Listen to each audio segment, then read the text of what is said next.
Hi, everybody. Welcome to another episode of the Warm Up Podcast. Today, I am here with what we could call a TikTok megastar, potentially. But this is Caulin Donaldson. You may know him as Trash Caulin on TikTok and Instagram. He is, what I just told him, making picking up litter a cool thing to do. So I am super excited to have him on here with us today to talk about just his journey in picking up litter and making it something that people are paying attention to and wanting to tap into. So Caulin, thank you so much for joining me. If you want to say a few quick words before we kind of dive into everything. Totally. Yeah. Super excited to be on here. Thank you so much for wanting to chat with me about this. I just got started trying to do the same thing, actually. Like, how can I make this cool? And like, it took a couple tries to figure it out. But yeah, it's now I feel like finally, like everybody, there's like this movement toward of like people kind of shifting that idea of it. So I'm super excited to dive into that. Yeah. Okay. Well, I guess I want to kick it off with, just your path to this, because it's just such an interesting thing, I think, for I go out so many times a week and people walk by trash all the time, and to have people stepping up and becoming leaders in their communities and on their platforms and like taking that ownership is something I'm really interested in, because I don't think that every person is like, oh, this is my responsibility and I want to call people in to do this too. So I guess I want to take it all the way back first and ask about if you have any experiences from when you were really young that have just stuck out and like made you feel very connected or like a caretaker for nature. Wow. I've actually never told this story now that I think about it, but there was a moment, and it's kind of like the opposite of, it wasn't a moment of I did something like, oh, that was good. It was a moment of I did something bad. Someone called me out for it. And like, I was probably 4 and I was like looking for the trash bin. It actually has to do with trash, which is crazy. But I was looking for the trash bin and I was just like, I don't know. And I just tossed it. And like one of my dad's friends was like, no, don't do that. And so like made me pick it up. I felt so ashamed about it. And like, that was the first time I remember actually like thinking like, okay, that's not something that is, like acceptable. That's not okay. And then eventually from that thought, finding out why and what are the effects of that. And I think that was like one of the first things that kind of pushed me into realizing that this earth wasn't crafted just for me to walk on it, Yeah. I feel like there's a lot of conversation right now, especially with like the Inflation Reduction Act getting passed and all of this other, these very high visibility things that are going on right now with environment and climate change. Just about, what does it take to get people to mobilize? What does it take to get people to actually care and pay attention? And I've seen things go back and forth, but one of the bigger ones that people say is like, yeah, it is being called out, or it is like, sometimes being scolded more publicly to create change. And also, having that access to education, access to resources, access to people like you that are sharing like, hey, this isn't right. Don't litter. Here's what it looks like to be the person that doesn't walk past it and just picks it up. I think that that's really important to have people like you that are not only like, you're not shaming people, you're just providing resources and tools for people to make better decisions. So I'm curious. That's such a great point that you bring that up. I love that you bring that up, because when I started, because like when I first got into this, because that's what happened to me. Like that's how I got pushed into this, was I was scolded for this. So when I started, I kind of brought that same energy to it of like, before I was even posting on TikTok or anything, I was just posting on like Instagram. I was like kind of mad about it. But then I went to my first beach cleanup, and the guy that I worked with there, I was like, dude, this is just like frustrating to see. Like it's tough to see people visit our city and then trash it. He's like, all of us are mad, but we got to fight this with positivity. It's the best way. And I just didn't believe him until I tried it. And once I tried it, it made sense afterwards. Like, people want to be approached where they're at, instead of like attacked in any type of manner. Like, even if you didn't do it, it's not going to like, not just saying that it doesn't work sometimes, because I certainly believe that like there are certain moments tastefully where you can respectfully tell somebody that they're doing something wrong. But just like from my experience, that usually isn't reciprocated very well. It's so true. Yeah. We've always, like, at Keep Nature Wild, our methodology has always been to, take these things that are somewhat bleak or, heavy topics about environment and like negative impacts, but being able to have that positive, uplifting message of like, well, you could be a part of this. You can create change. You could be part of the solution and the prevention of it. Instead of just completely scolding everyone, like, shame on you for, walking past that piece of litter. It's like, hey, it's really cool if you're the person that doesn't walk past that litter. And like, if you're the person in your friend group who decides to pick that up, all of the people around you are going to think twice. And the next time they go out, they're going to say, oh, wait, I could do that too. I can go pick up that piece of trash. And then that's one less thing that's going to impact wildlife or the ocean or, soil, literally anything. There's so many different ways that it's just so much better to not leave it there or be part of the problem in general. And I think one of the things that I saw, because I did a little research just about you, and I was like, what is his background? Like, how did he get into this? And one of the titles that I saw was about you being an environmentalist. So can you share like what your background has been, if that's through education or previous positions that got you here? Yeah, I love this question because I don't have any prior schooling. I dropped out of college and I didn't have even friends that were talking about this. I literally just like saw this issue and I didn't know, even to this, when I noticed the trash, I didn't notice the scope of like where we were heading systematically, of how like the environment is affected by our choices. So it was literally just that small little thing that led me to a lot of different communities and voices and creators that were like really well educated and well studied, but they necessarily weren't getting the platform that I was kind of garnering, just because I was like really used to making videos and like capturing attention in that way. So we kind of like collabed and worked together of like, I don't have the knowledge to speak on this entirely. So I surrounded myself with people that do have that knowledge. So that's where like it kind of came from. And I really like to tell that story because I feel oftentimes people get really deterred from joining or becoming an environmentalist or finding even ways that they can help, just because it seems like such a huge issue, or that you have to go to school, and doing that obviously helps immensely, but it's also people that just really care about this problem and this issue. Or any of the issues that we have lined up, and just talking about it. Like you said, like awareness is contagious. When I first started, all I would talk about was like, I see this trash, and my friends would make fun of me. They'd be like, oh, Colin's going to go pick up the trash. And then weeks later, they'd send me Snapchats of them picking up like cigarette butts and be like, dude, I could not stop thinking of your voice in my head. So it really works that way. Yes, one of our favorite quotes around here is like, once you see it, you can't unsee it. And once you start to pay attention, you can't just not pay attention again. So it becomes a part of your lifestyle. It becomes a part of who you are when you start to do these things that are like little acts of stewardship every day. It's like, well, this is who I am now, and I have to continue to like pick up these pieces of trash. And, people they'll be like, what, you like your whole job is picking up litter? Like that's your job? I'm like, yeah, it's really rewarding and it's awesome. And I've had so many friends start to come out and they're like, oh, I get it. Like it feels really good to do something good. But I want to go back to that's what blows my mind too. Yes, no, but I wanted to go back to a point that you made about being afraid to call yourself an environmentalist or an advocate or an activist. I think those words make people feel like there's some crazy big connotation that you have to have a PhD, you need to have a master's, you need to have all of these different like accolades to be that thing, when really that's not the case. Like everybody's learning all the time. Like I'm not an expert in the field of, litter, but I'm passionate and I can take the things that I do know and continue to learn all the time and spread that information. And hopefully other people will start to learn too.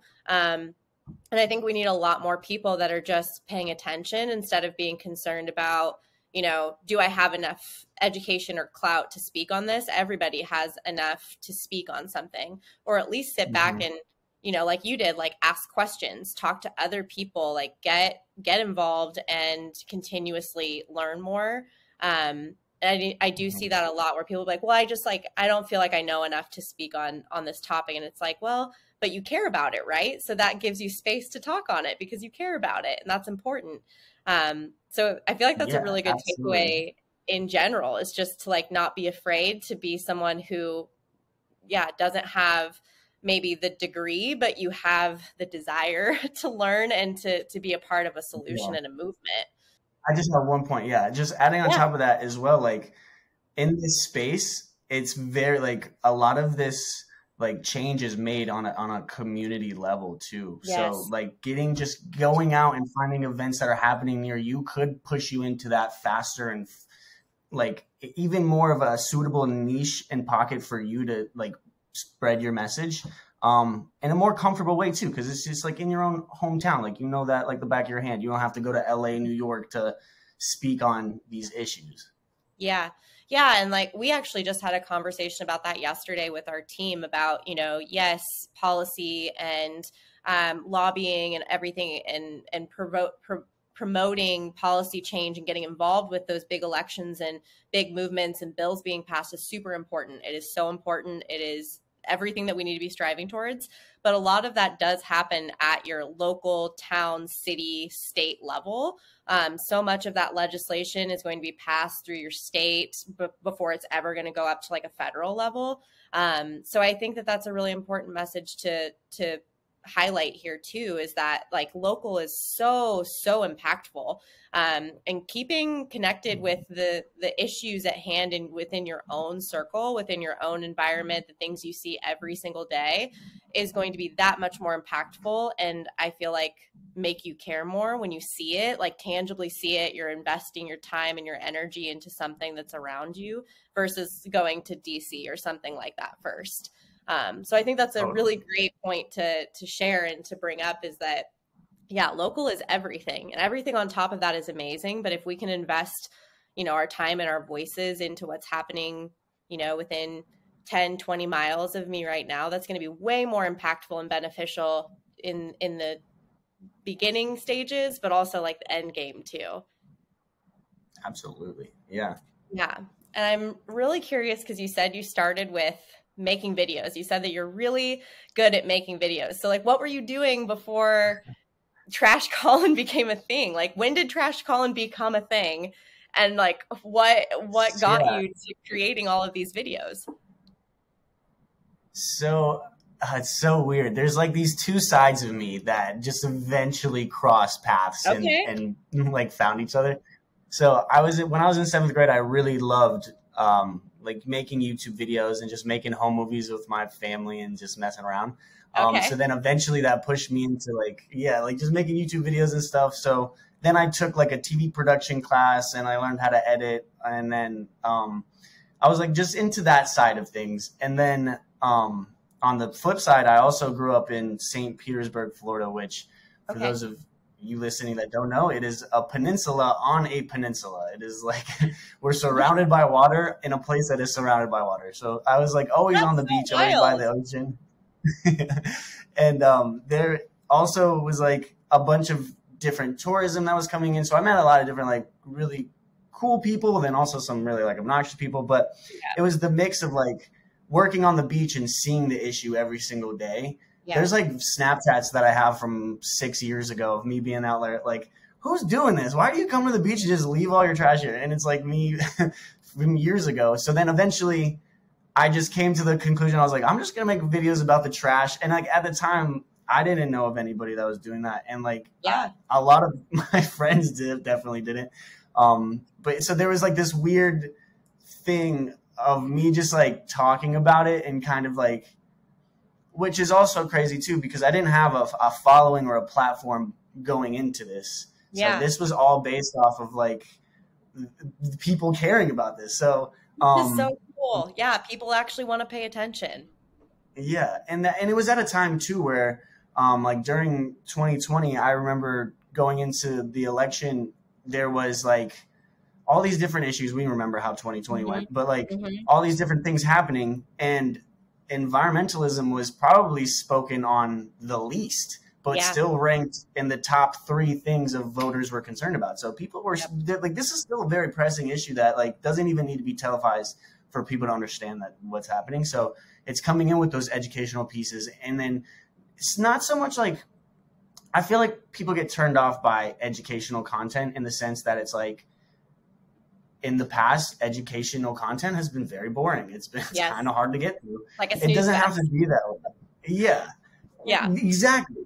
And now it's like I can go about my everyday life and find different instances in which I could like, of course, I just watched a like breakdown of this, but like you can learn something from a TikTok, a short 1 minute video, but you're not going to get the same education you would out of like, obviously like a 4-year university.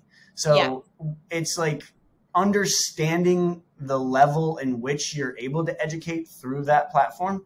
And then, just doing what you can to hit those points. I just really focus on the beach and the ocean because that's what I know.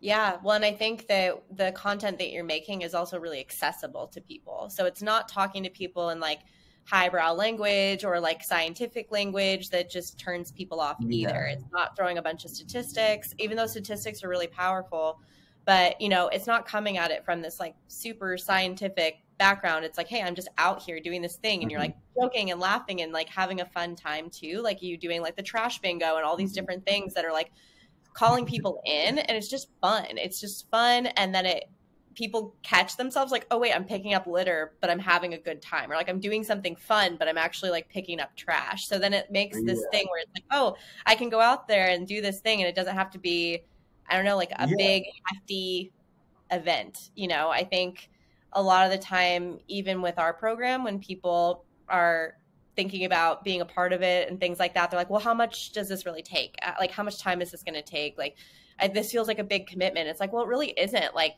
once you start, you'll understand. But, trash is everywhere. Trash is everywhere when you look around. Maybe you don't realize it, but you could do it for, 5 minutes when you walk out to your car, and you're still doing good for the planet. But I think what you're doing is, making it fun for people. And that's like, I have to do that for myself too. Cause totally. when I chose to do this, cause when I started TikTok, I wanted to challenge myself if I could do it just every day. So that's kind of how I like got pushed into choosing TikTok. It was like this easy daily challenge that I could do. And so I wanted to just go to like do it for a month, and then a month turned into 100 days, and then it turned into a year. And then eventually I was like, I was like 500 days is the cap. That's like, I can't do it again.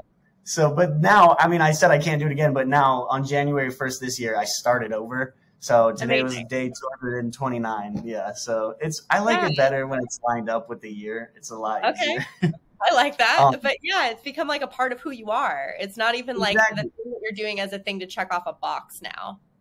So I have to make it fun, or I'm going to go. Like, if this feels like a chore to me, I won't it never does. I've structured it in a way where it's like I go to the beach and I just let what is there be the video. Like, I'm not going to go bring obviously trash out there. And that's been a comment that I've gotten since I've started, was like, you put the trash there. I was like, just go outside. You'll realize that I didn't have to. Yeah. Like, that never made sense to me. But yeah, just making it fun and making it like a achievable thing for people, I felt like really resonated with, like, okay, I can pick this up. If you're doing it every day and picking up just 5 pieces, a handful of pieces, like, but you're still, it's like, and that was another thing too. Imagine how much those 5 pieces are if you do that every day, every other day for a month. Like, that is so much trash, like. And I loved incorporating my following too. Like, if you guys go out and pick up trash and send me a video, I'll also I'll duet you or shout you out in some type of way, because if I pick up 5 pieces of trash, it's 5 pieces of trash. But if 100,000 of us pick up 5 pieces of trash, that's a lot more than 5 pieces of trash. Imagine the change. It was like kind of like, and building that community, like, and engaging them in that way, I feel like was so organic, and it was a lot of fun. And I'm still like, my account has changed a little bit since then, but it's really turtle focused right now, and I love it. Yeah, but, I love it too. Which is like it's crazy because during the season they get really. It's unfortunate because we have major holidays like Labor Day, Memorial Day, 4th of July, where the beaches get really trashed during their nesting season. So it's a little unfortunate there, but yeah, I don't know. I think I like going back to engaging with my audience too, like having them comment trash lists or like scavenger hunts. It does keep it fun because then it's like a new adventure every single day. Yeah. And you'd be surprised, like you were saying, with your friends, they go out there and they're like, I actually enjoyed this way more than I thought Yeah. I was going Yeah, yeah. I think that's a lot most people's experiences though, where they're like, to. "Oh, I thought this was going to be really lame. Like I'm just out picking up trash that's so gross." And then you go out and you're like, "Wow, I feel really fulfilled. Like I feel like I did something good and now I'm paying attention and I'm seeing how much there is, and like how much of a need there is for this to be there." And then, especially with you like having access to the beaches and oceans, it's like, "Oh, now I'm paying attention to the fact this is helping sea turtles and this is helping birds and this is helping, ocean animals and all of this stuff." Like it's just you start there and then it opens up all this other stuff about you paying Mhm. attention to what's happening with the environment. Totally. Yeah, I love what you're doing because I feel like it's just it's reaching a million people. Like that's wild to me that many people are just tuning in and like, seeing a clip a day. But imagine how many things we could be doing, like positive impact if all of those million people went out and picked up, 2 pieces of trash off of a beach or like beside their apartment complex or something. Right. It would be so crazy, but amazing. So yeah, having movements like that, having people that are just, making it accessible, making it something that's just easy, that people are like, oh, this doesn't require me to take 3 hours out of my day or to commute somewhere or do something. Like it's so attainable and it's amazing.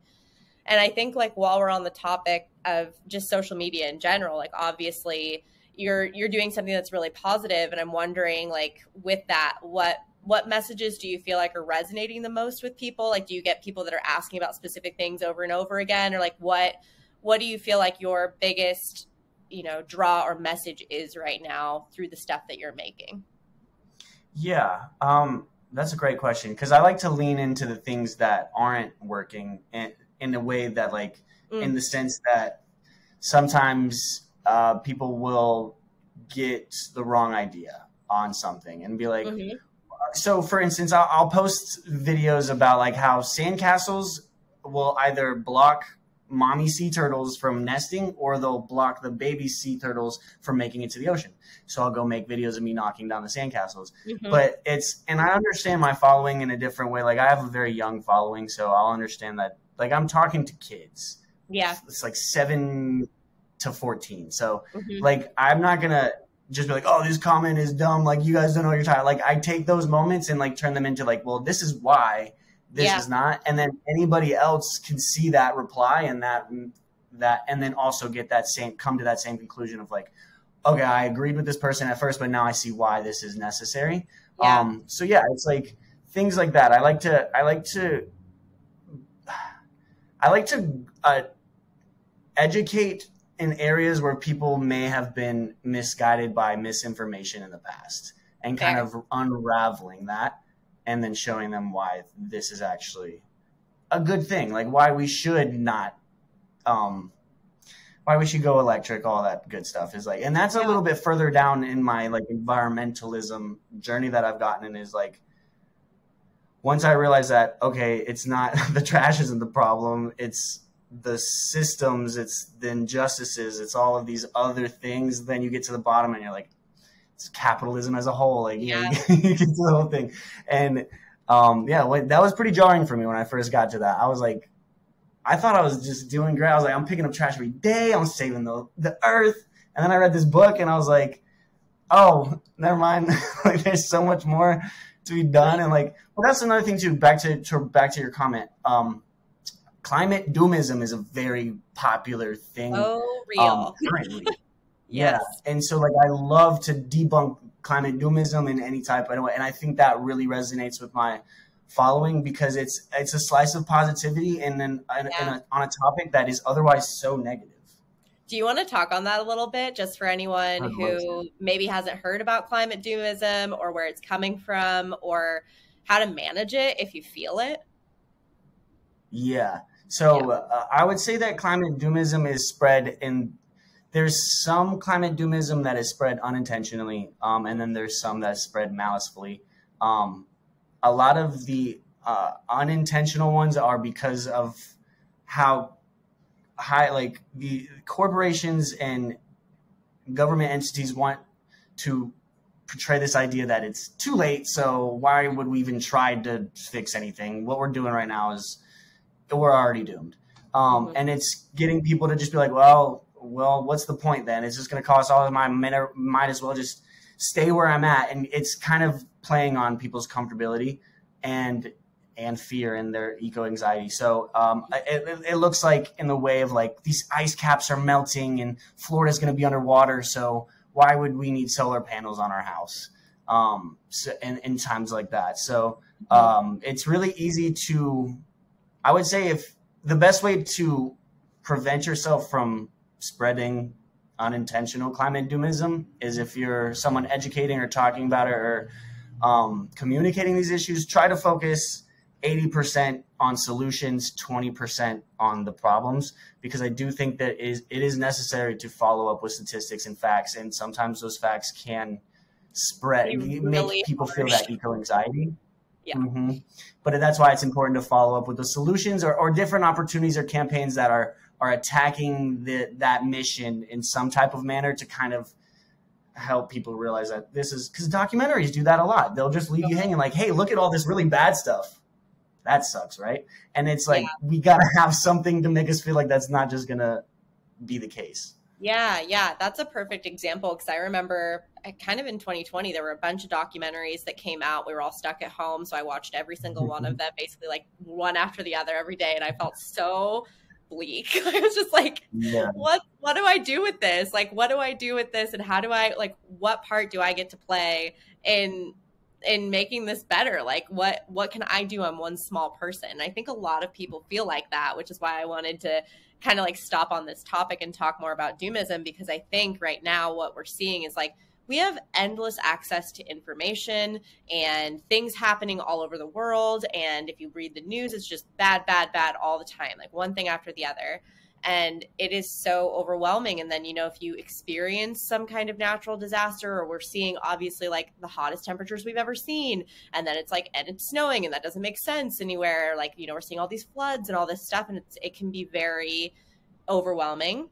And I think a lot of people are like, well, I don't even know where to start. If I wanted to get involved in doing something, everything's wrong. So where do I even start? Because everything has a problem right now and it's really overwhelming. And what's the point? I'm just going to give up. You know, I think that a lot of people have sat in that space at one point or another of just like, what can one person like me do? And realistically, it's like, yes, there need to be systemic changes. Absolutely. Like that is where like our most powerful shifts are going to come from. But we all can do our own parts too. And like our small day-to-day lifestyle choices that we can make that will, you know, shift how we operate and hopefully can influence other people around us. And a big thing that we like to focus on too is like voting with your dollar, like making decisions with your dollar. So it's like make decisions for more sustainable options, because right now they aren't that accessible. And like a lot of people that are living paycheck to paycheck couldn't afford certain options that are more stable or sustainable. But that could change if more people were putting their money behind those options and saying, well, we don't want to use plastic anymore. We're going to use bamboo spoons and forks and stuff. And there's just so many different ways that like our single efforts do matter, and they can create change, not on maybe like the grand scale of like a, you know, Fortune 500 company or something yet, but you know, we can all do things that matter. Yeah. And I also think too with that, my thing with like the individual change is more importantly, like you're prepping yourself for when society does initially take that change. So it just makes more sense to be ahead of it and already understand like what works for you, what products are the best, and like what's the best way to dispose and put these things, as opposed to like everybody's scrambling when like that point comes where we have to do these things now. Yeah. So it's not even so much of like making an impact. It's just kind of just like prepping for yourself of like, of course it does make an impact, but like you're saying, it's a tiny little scrape in the grand scheme of things. And that's why I don't feel like we should guilt ourselves for like, oh, I watered the grass a little bit longer than I usually do today.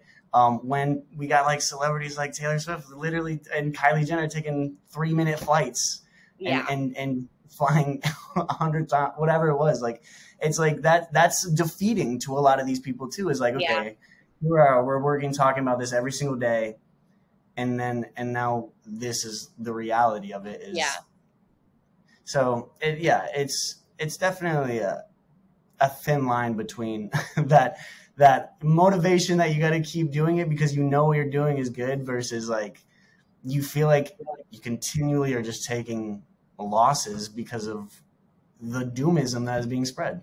Yeah. Yeah. I feel like some things that I read, because I've been looking up eco anxiety a lot just because of, I'm working in a space, and you probably see it a lot too, of just these feelings of like, what do Mm-hmm. I do? Like, how do I do Mm-hmm. something?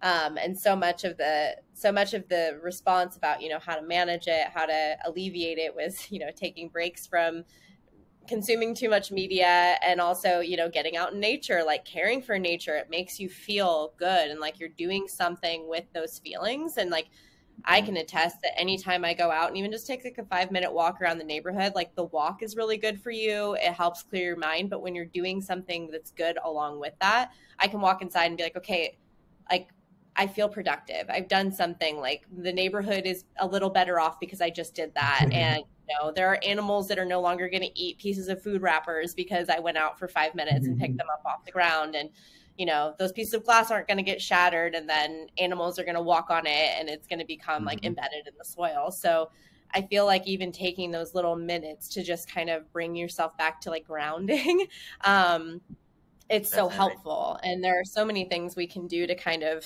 I don't know, get out of that doom mindset, because doomism, doom scrolling, all of it, it's just really easy to slide into.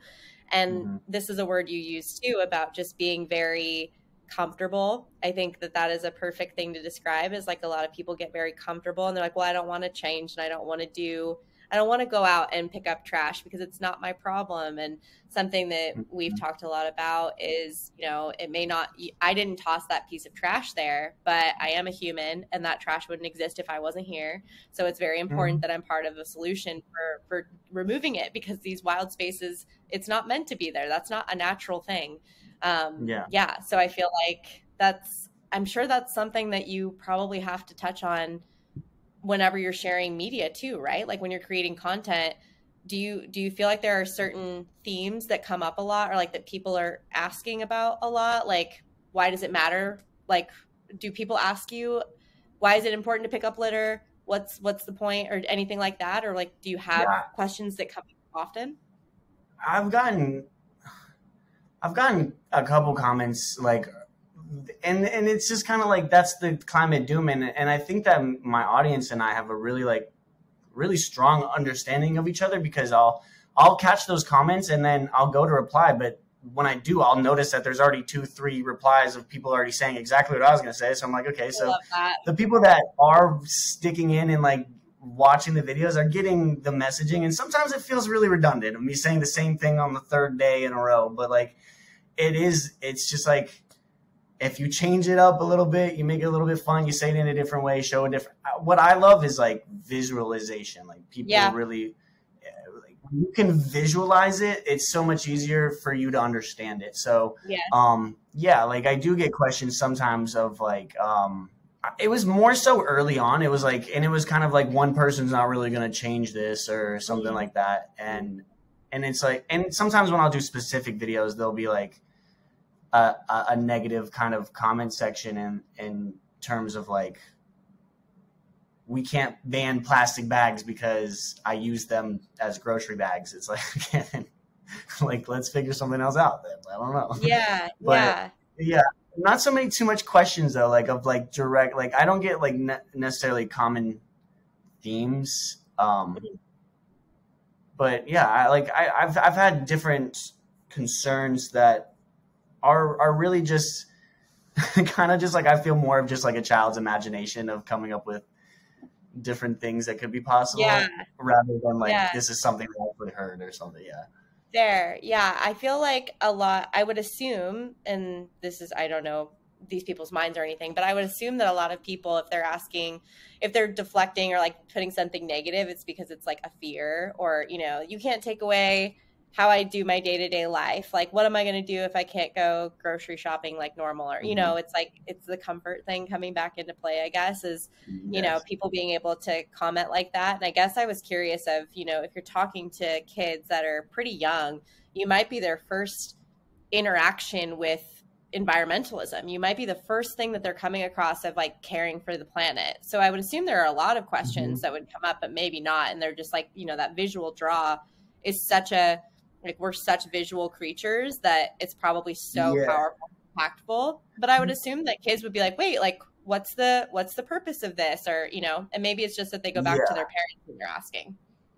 Well, that's why I love TikTok, and that's kind of like what Eco Talk, which is the collab group of like all of Yeah. our green creators. Yeah. So we've kind of us like know like well how I feel I fit into Eco Talk is being almost a gateway into sustainability and environmentalism. Like I can show them how fun it is to be a part of the solution and Yeah. like make your impact and take those actions. But then when those questions come up, then it's like I don't know how cities are using energy. How can a city Yeah. use energy more efficiently? Then one of the other Eco Talk creators, Dorio, who is like well studied in that, is like, well, this is kind of how it works. So it's more of like a collective. When I don't know, there's like a soft mix because there's Eco Talk and then there's just like my main content that I make. Okay. But yeah, like So it's how does EcoTalk play into it? Is that another platform that you're posting on TikTok, like in a group, or is it yeah. just like a hub where you can all talk to each other and share ideas, or like what is that like?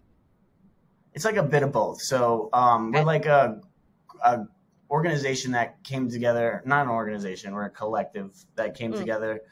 And we're just like, we all make videos under the scope of environmentalism. Like, how can we amplify each other's voices? And like, So because cool. of like, Alex is, as he was 17 years old when he started, or I believe 16 or 17 when he started it, just got like all these TikTok creators that he was finding, and then some others got tagged in and he created it, and now we've been able to go to things like the Hollywood Climate Summit and Yeah. talk to companies like Meta, who are like trying to figure out how they can help creators communicate these messages more efficiently, and hopefully, and also like talk to different it's we're in a very interesting time that I'm noticing, is because there's this unveiling of like creators that don't have these guidelines of like networks or certain money that they have to Yeah. speak behind, so they're able to speak more freely. So now we're getting in this space of like there's a lot of old traditional systems and old traditional media that are approaching this new age media of like, how can we help, or how can we more smoothly work with your voices and what you're trying to do? And I think like in the next 5 years, we're going to see some really innovative like content, really innovative campaigns, and even creators coming out of like this push to like really communicate this in the most efficient way.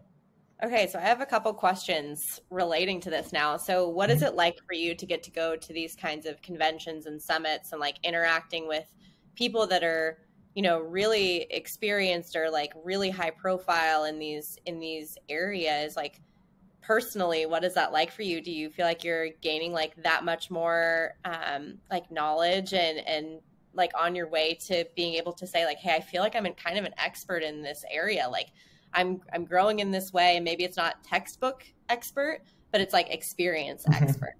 Absolutely. Yeah. And I feel like I only started realizing that afterwards. Like I started realizing that after people were like, can you speak at this summit? Like we want to know what your opinions are on these. That's when I was like, really, it started to just kind of sit with me. Like I must have done something that worked. And like you're saying, like, it's not conventional. It's not necessarily the orthodox way of going about doing a career in environmentalism, but it's really cool because it's so new. So I don't necessarily feel like I have these guidelines or this path that I'm supposed to follow. I feel very grateful. And I've always said this, and I'll always continue to say this. This is bigger than I am. This is not how many followers I can get, how many views I can get. This is how can I use my platform to raise voices that are being underrepresented, and also how can I use my following to use as leverage to make an impact and you know, and promote action and ambition to like get these actions done. So it's like it's been a really surreal moment, and there was a moment of like, that's a lot of responsibility, but I've really enjoyed it, and I really feel like I've learned a lot too. Do you feel pressure? Do you feel like pressure? I doubt it's externally, but do you feel internal pressure to have to be a perfect environmentalist or advocate? That's a great question. Not so much being a perfect environmentalism. There's pictures I'll be like, oh, I can't be in it. I can't hold this water bottle. Like, and it's not to say that I don't use a plastic water bottle every now and then, but it's like, if I take a picture of it, I don't want to. So it's like that weird kind of. You don't like, want to promote it because it's not something that you want. Exactly. That's not the lifestyle that you want to lead, and that's not what you want people to think is okay. Yeah, yeah. That's one of the great things about coming up in this space on TikTok is like all creators at first were like very open about like, we're not perfect environmentalism. Don't even think that is a real thing, because like it's kind of like does the same effect climate doomism does, and it stops people from starting because they feel like they're not perfect. Yeah, like the internal pressure that I really felt was in 2020. There was this person that tagged me in this video of this beach beautification on Manila Bay in the Philippines, and it was all this text, but I couldn't read it.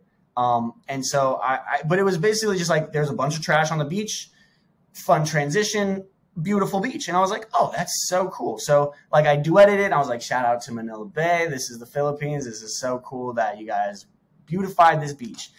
When I posted that video, all of like the left leaning political spectrum in the Philippines was in my comments like, no, look into this. Do your research on this. This is not good. We don't want this. So I did my research on it, and it was like kind of like just this money thing, and to make the look like the president was, from my understanding, was doing something good, but they were unethically mining the sand from a local island. Yeah. And so like it wasn't good. So I made a follow-up video, and I was like, hey, actually, this is not great. It's cool they picked up the trash, but like there's a better way to do this. Underlying reason, yeah.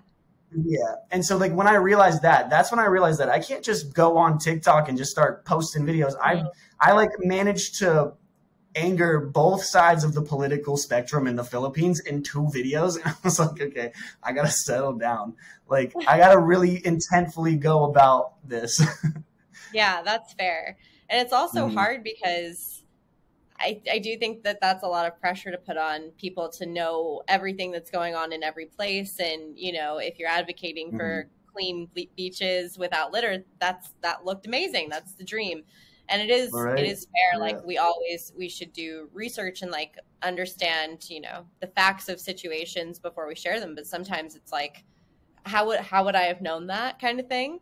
But I give you kudos for going back and saying like, hey, I made a mistake, or like I didn't do this the right way. And then like educating even further from that, instead of like just deleting the video and pretending it didn't happen. You know what I mean? Like, I feel like there's so much to say, like, you know, have you ever heard of historical trash? From like old bottles and stuff? This is a real thing. So if something is over 50 years old, it becomes historical trash, and it's actually owned by the federal government. And so if you remove it, it's illegal. So if you dispose of historical trash, it's actually illegal. So there was a cleanup that we had hosted a few months ago where something looked pretty old. It was like rusted and stuff. And we had some really great advocates for nature that were like in our comments, like, is this historical trash? Like, be careful, don't do this stuff. And, you know, I went back and checked with the park that we had been at, and I was like, hey, like, can you give me any details about this area? We found this item, like, you know, do you know how old it was? And they're like, oh, actually, it's okay. Like, you're good. It's not historical trash, but it led us to like post a whole blog post about historical trash, because a lot of people don't know about it. And a lot of people like, would just think they're doing something good, but then it's actually not. Like, it's actually part of, now it's an artifact kind of thing. So, and yeah, like we just went back and was like, okay, like we didn't mess up, but we also want to expand on this and let you know, like, this exists so that no one else, you know, makes this mistake or overlooks it. Because a lot of people just don't know about it. So there is a big part of people to say, like, hey, we want to expand on this, or we want to educate further, and like maybe this wasn't the way we should have gone about it, but yeah. So I can relate with that. Yeah, that's fascinating to me. I'm definitely going to look into historical trash a lot more. Yeah, that's so if you and find like, on top any of that, shipwrecks or anything, be careful. I just steal the treasure chest. I'm like, I don't know if I'm going to tell anybody about this one. Don't tell anybody about a treasure chest. Come on, we'll give you a side pass on that. But yeah, so there's just so many things to learn about environmentalism, and you know, like where the government gets involved and where they don't. All this stuff, it's just like never ending. Totally. Yeah, and I think it's important to show, like you're saying, of not deleting the video and keeping it up is like you were both posting our learning moments of like, okay, this is what we thought, and this is like why this is not correct. And so I think that's even more like transparent and authentic of like, okay, we're trying and we necessarily weren't. Did you happen to see any of the toy box videos that I've made? No. Earlier this year, there's like so many plastic beach toys on the beach, and I kept like, it was like every day I would find like a new bunch. So I made a video. I was like, what should we do with these? And all my comments were like, make a toy box. And I was like, okay, that's a good idea. So I made it and I put it out on the beach, and I was like, this is a great idea, guys. The next day, the city took it off the beach. And at first, I don't know why I didn't think that was going to happen. In hindsight, it makes a lot of sense. There's like permits and stuff and land and whatever. So then it turned into this whole series of like, okay, well, how do I show my audience and educate them while doing it with them, of like, how do we start a petition? How do we pitch this to the city council? How do we get this accepted as an ordinance? So it turned into this whole adventure. That's so cool. Did you end up getting it approved, or like what was the process? So yeah, we went there, I pitched it, and it was fun because like at the time the video had like 5 million views. So it's like I was able to use that as leverage of like, and the petition got it to 6,000 signatures. And so they were like, okay, this could stay. So they actually worked with us, and they want to build 2 specific toy boxes just for Reddington Beach. Cool. And then other beaches nearby were like, oh, this is a cool idea. So now I'm working with the other beaches in the city to like get toy boxes on those beaches as well. What an awesome, like just a video with all these, frustrations about toys being left on a beach, and then from it getting removed. And then you took it to the whole next level of like, hey, we're going to actually work through this process of what it looks like to get involved in like your local government. Like, that's so cool. And I can't imagine how many kids are just like, oh, if I ever see something that, I want to create change, now I know the steps of a process to like make that happen. That's amazing.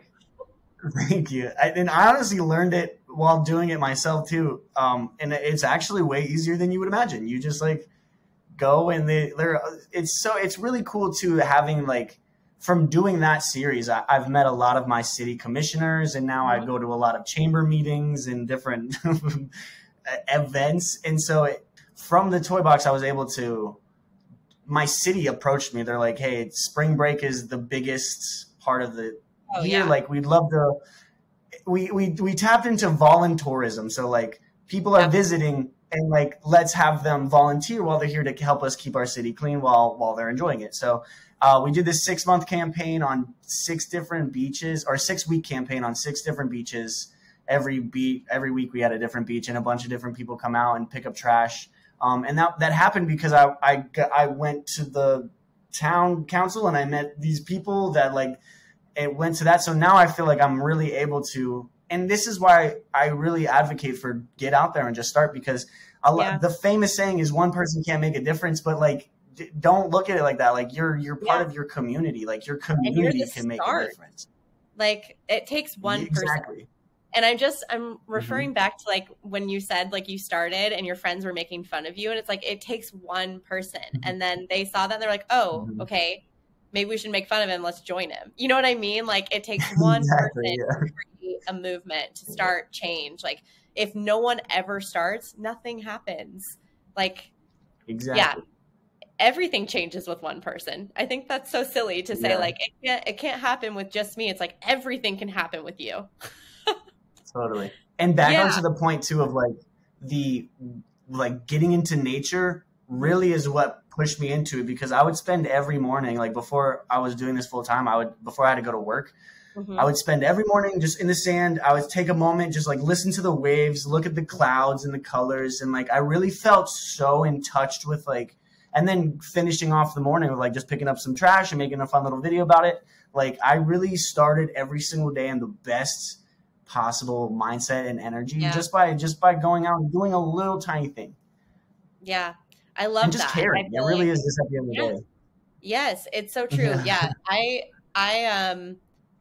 So yeah, I mean, it's my job, but I also like, I'll go out, you know, we have 2 dogs. And so like, I'll go out and walk the dogs and I'll just pick up trash as I go. And it's like, you just feel so much lighter. I don't know, like whatever you're in, you're just like, okay, like, you know, I'm a part of this. I'm a caretaker for our planet. I care about what's happening. I'm paying attention and I'm outside, I'm walking the dogs, the sun's out, it's nice. Like you just get in this really positive space just by, you know, you're doing something good for you, you're doing something good for the planet, you're spending time in nature, detached from everything else that's going on in the world that's demanding your attention, or whatever else is going to happen in your day. You know, it's just such a really wonderful way to like be selfless and to like give back, but then in turn it gives you something too, you know, even though it may not be like monetary, but it's wonderful. Yeah, sometimes you might find something.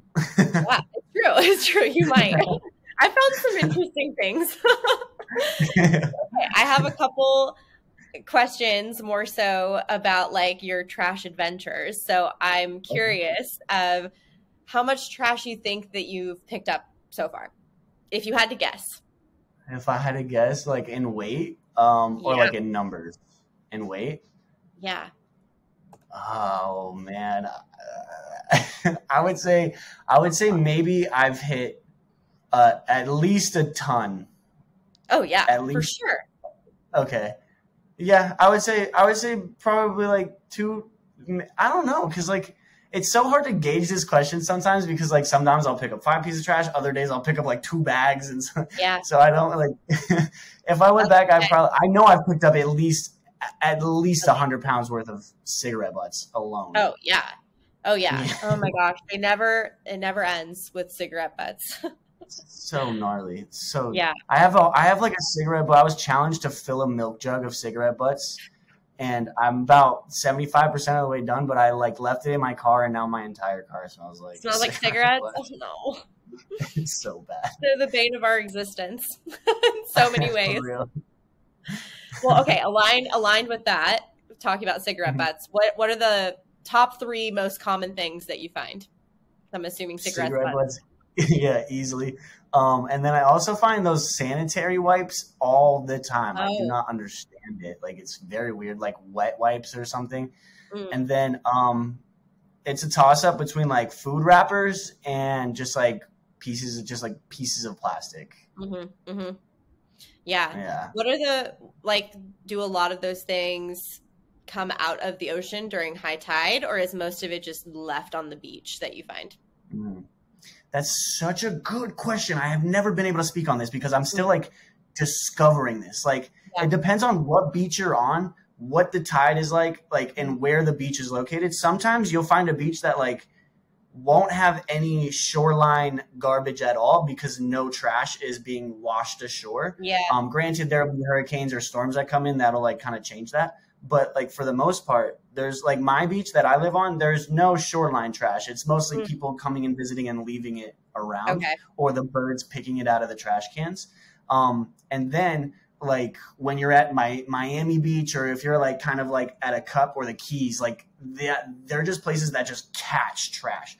Or also like down in Southern California as well, like it just catches garbage. So it's kind of hard to gauge sometimes. A lot of the times when you could tell when it comes out of the ocean, actually it's like pretty run down and stuff. But There's yeah, just stuff like stuck to where it is on it. the beach. Yeah, it smells. Yeah. Yeah, there's a John Oliver skit that I will recommend to everyone where he is doing research about baby dolls that have been coming up on the beaches of different like beaches around the Wow. US, and he's just so disturbed by all these different dolls because they obviously look absolutely horrifying and they have like muscles and things attached to them, and it's just like so Oh gross. my goodness. But he ends up like buying them and then donating the money to like sea turtle like preservation. So Oh, that's highly awesome. I recommend have to you see watch that. the skit. It's so good. But I had to ask, yeah, like if you have anything coming out of the ocean because I'm very intrigued about if other people are finding these Yeah. creepy baby dolls. So I haven't found a baby doll. I have found some weird things. Like there, well, I this is definitely my have like, next question. What's the weirdest thing you've ever found? oh man, there's like so many different categories of weird too. Like, It's true. so I've found someone's phone, like their iPhone and a debit card, and I've Ooh, been trying to find this person. Like I have their name, I can't find their information anywhere. no. So I still have their stuff. Like if you're watching this, I don't remember the name, but I have your stuff. And If you were around Reddington and then Beach, back in 2020, like that's how long ago it was. But then I've also found like I found like a couple's Halloween Polaroid, and I thought it was adorable, but like really random. I've found this really uncomfortably crafted Santa Claus teddy bear. Like it is terrifying, and it was okay. just like sitting in a park place by itself. And then, and then finally, like, the scariest thing I've ever found was like, this was like early on in the trash series too. I didn't have a glove on, and I just grabbed a plastic bag, and it was just full of bloody syringe needles, Oh no. and I was like mortified. Yeah, and I didn't just grab it; I like full swoop grabbed it just to make it dramatic for the video. Yeah, yeah. Luckily, nothing happened. Like I didn't get punctured or anything. But wow, it was like I was like, should I keep doing this? Is this worth it? If I'm not hot, but like obviously it was, but it was Yeah. like Well, it's I've like the definitely last come thing you across would some. think of, right? Like you don't think when you're gonna Yeah, go grab a bag that it's gonna be full of syringes, you know? you would at We least find a hope lot of not, right? It crazy was in a stuff. mall parking lot. That's It the was. place I don't though. get it. Once you start doing this though, you like know. You're like, okay, these are Yeah. the kind of places that we're probably gonna find some things that are like less than savory, so you need to be careful. Like you start to Totally. know things that like normal people don't know.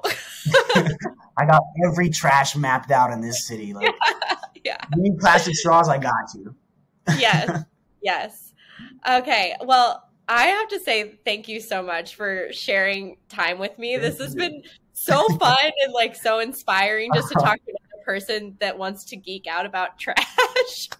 um, so I For have real. a few wrap up questions for you, just to Yes. send you off for the rest of the day. So the first is, where can people find you on social media? Sweet. Yeah, you can find me I mostly am on TikTok, YouTube, and Instagram, all Trash Caulin. My name is spelled Caulin, so it's a little bit different, but yeah, Trash Caulin on any platform you want to watch a video on. And also Facebook. I don't know if there's any Facebook users out there, but I've been trying to get into Facebook, I guess, too. So yeah. And we'll also have all of his links and stuff in our show notes, so you can easily click through and find him, give him a follow. All of his content is so entertaining and educational and just inspiring. It will make you want to go out and pick some stuff up like pronto. And then our final closing question is, what does keeping nature wild mean to you? Keeping nature wild means just letting it thrive on its own. I feel like the more humans try to manipulate or help, even it takes it away from what nature actually is. So just I feel like the best thing we could do in keeping nature wild is just observing it and appreciating it. Love that. I love that so much.